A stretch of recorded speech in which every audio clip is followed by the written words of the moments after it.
Hi everyone, welcome back to Alistair Davies Golf. Today you join me with a great tip. This tip is the most common error I see day to day on my lesson tee. I get thousands of golfers come to me throughout the years that all have this issue. So the issue quite simply is they struggle to make a correct pivot in the backswing. They tend to sway off the ball, move off the ball, feel like they're loading their weight up. That's what they feel their conceptual idea is. Move the head off the ball. And it causes you issues with creating power, consistency of strike, and really just being a better player. So today I've got a little station I want to share with you, which is going to give you the ultimate feels in how to pivot correctly in your backswing to achieve a better platform to play golf from.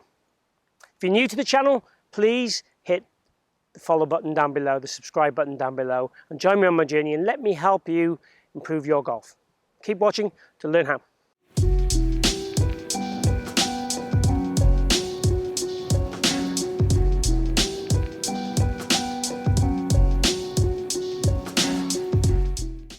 So this is what I would call a cheap rig to set up. It's nothing that's going to cost you thousands of bucks to set up and do.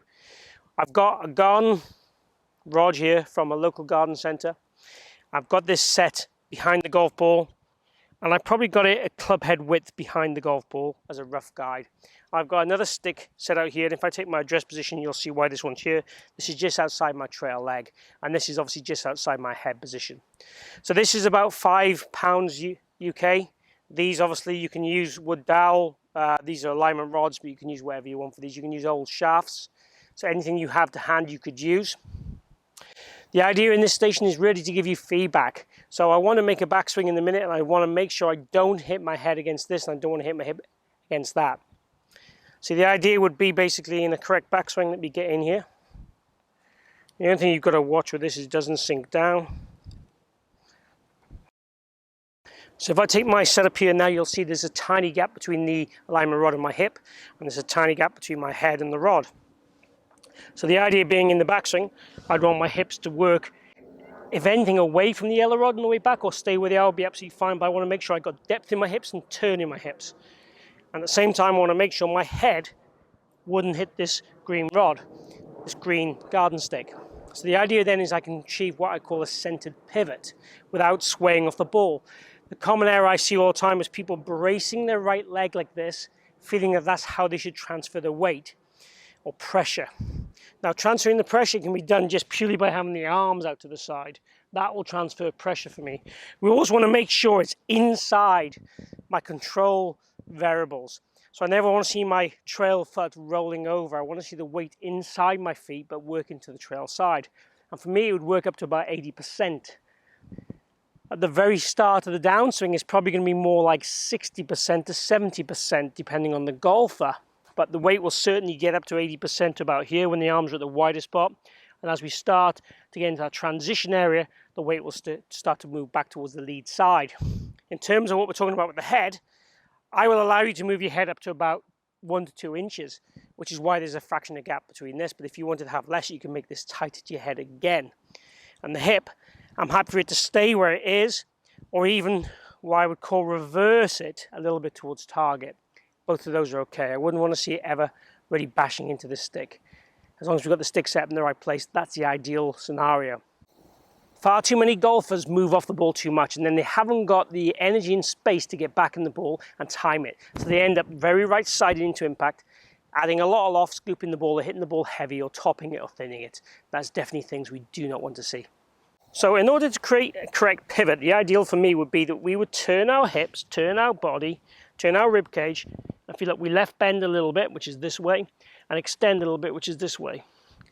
And we would do that without hitting any of these objects in an ideal world. If I'm making contact with the object, the feedback is vital to make change and to move the pivot forward. Now, in order to get the right tilt in the shoulders like this, obviously the left bend helps create that tilt. So it's tilting and turning to the top of the swing. Ideally, and being quite seamless without hitting anything is what we're looking for. What I'd recommend you do first of all is make some practice swings in this rig, and then I'd hit some slow motion shots and then build it up to full power and full speed. So let's have a go at that. We'll just have a practice swing first of all. feel a nice big pivot and turn, and then we'll do a slow motion shot.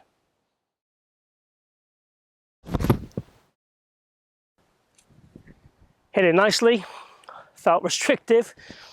Not going to lie, it felt different, and that's what I wanted to do. So if I practiced in this rig for a while, I pretty much know that my pivot would be guaranteed to be what I want it to be. Now, if the swing became a bit too short, then I'm going to have to find some rotation, extra rotation. But this should be working on the right tilt, the right turn, the right centerness to give us that great ball and turf contact. So there you are. For me, the biggest mistake I see day to day on the lesson tee with all the golfers I would coach, from any level of golfer, from good player to beginner, is how they can control their pivot in the backswing, how they control their tilts, how they can control their turn, and how they can stay more centered. Again, there's some flexibility.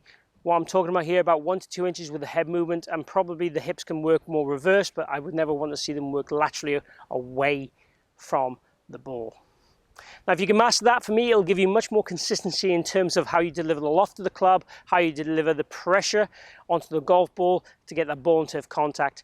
And also it should make you turn, and getting the right tilt will also help you control your arm plane and therefore help you shallow the club and do all the things that we want to do that every instructor talks about on YouTube and on the internet.